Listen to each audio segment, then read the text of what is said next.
This is a $1.1 million car, and this one is valued at $20 million.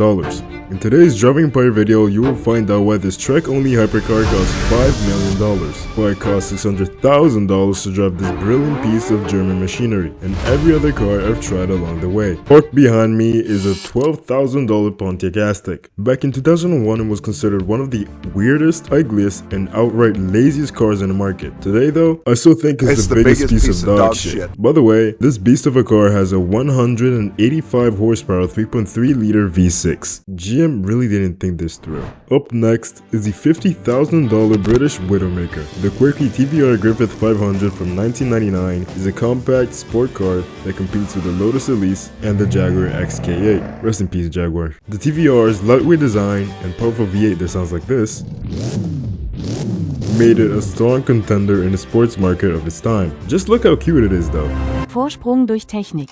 In 1910, the founder of Audi could have never imagined how technologically advanced the $100,000 Audi R7 really is. With its 4.4-liter twin-turbo V8 that produces 621 German horsepower, and its insane quattro all-wheel drive system gives it the ability to go from 0 to 60 in under 3.3 seconds.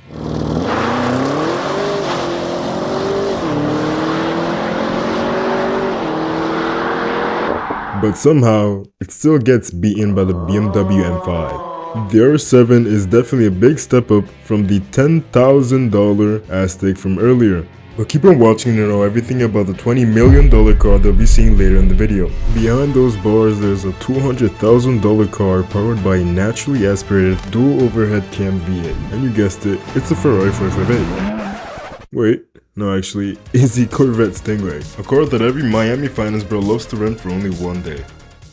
Shut your lame ass up, nigga. Chevrolet got heavily inspired by Ferrari to make this very quick sport car that produces a measly 491 horsepower. But going up to the pricier models, we see that number raise up to 1064 horsepower in the Corvette ZR1. But is this car really worth it?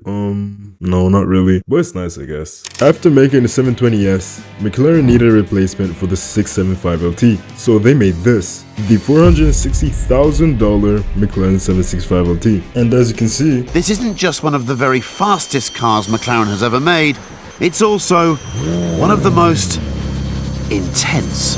It's a high-performance supercar featuring a 40-liter twin-turbocharged V8 engine that produces 765 horsepower to the wheels.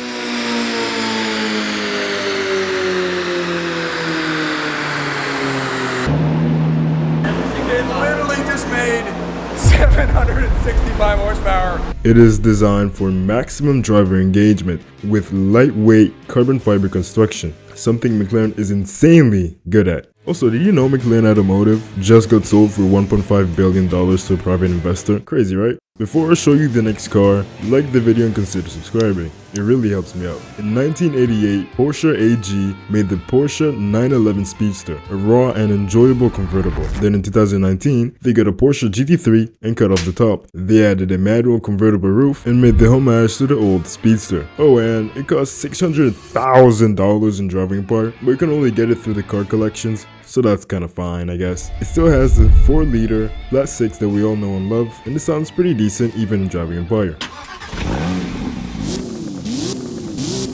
The $1.1 million De Tomaso P72 is a limited edition supercar inspired by the classic De Tomaso P70. In the rear of the car, it features a 5-liter supercharged V8 derived from the Mustang GT 500.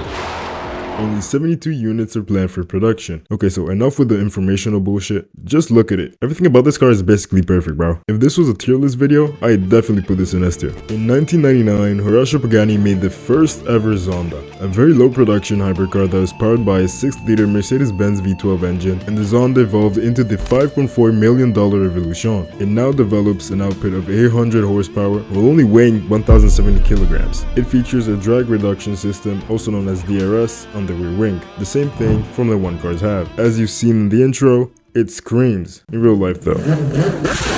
In Driving Empire though, it's very underwhelming.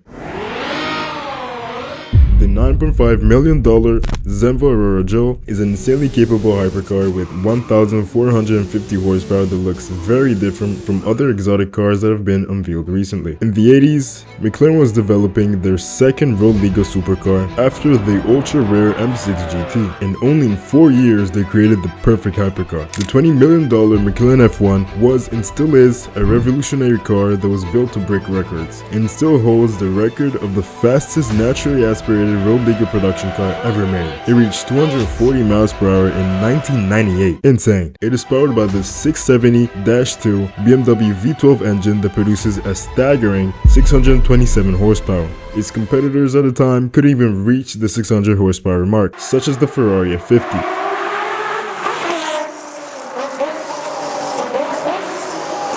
Since we're talking about the engine, let's check out the engine bay. It's literally lined in gold. It was built for perfection, and they most definitely reached their goal. Thank you so much for reaching the end. Please consider watching the last video that I made, ranking your cars, because YouTube apparently just did not like the video. So yeah, I hope you guys enjoyed this one. And yeah, God bless y'all. 3,000 subs soon, bro. Come on now. I had all the odds against me, almost went for God to rinse me. Felt it wasn't right to call on God and Eve, but now when things is